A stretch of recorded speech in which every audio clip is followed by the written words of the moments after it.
নমস্কার বন্ধুরা, সবিতার সংসারে স্বাগত জানাই। বন্ধুরা, 40-45 বছর বয়স হয়ে গেছে, ওয়েট বেড়েছে 70 কেজি। তো হাঁটু ব্যথা শুরু। এবার এত হাঁটুর ব্যথা হয়ে গেছে, তো ডাক্তারের কাছে গেলাম।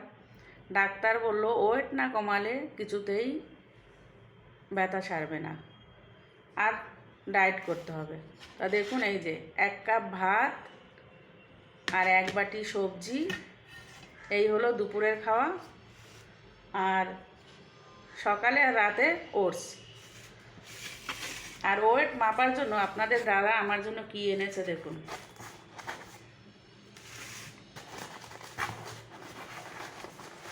আপনাদের দেখাচ্ছি কত তাড়াতাড়ি ওয়েট কমাতে পারি, তাড়াতাড়ি মাপবে, সেজন্যই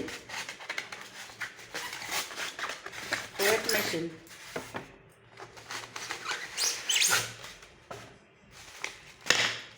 এই দেখুন, ওয়েট মেশিন এসছে।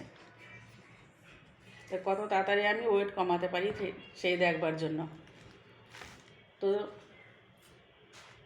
যাদের ওয়েট বেড়েছে তারা তাড়াতাড়ি কমান, না তো এইভাবেই খাবার খেতে হবে, আর ভালো ভালো রান্নাও খেতে পারবেন না, আর এভাবে আমার মতো ব্যথা সহ্য করতে হবে।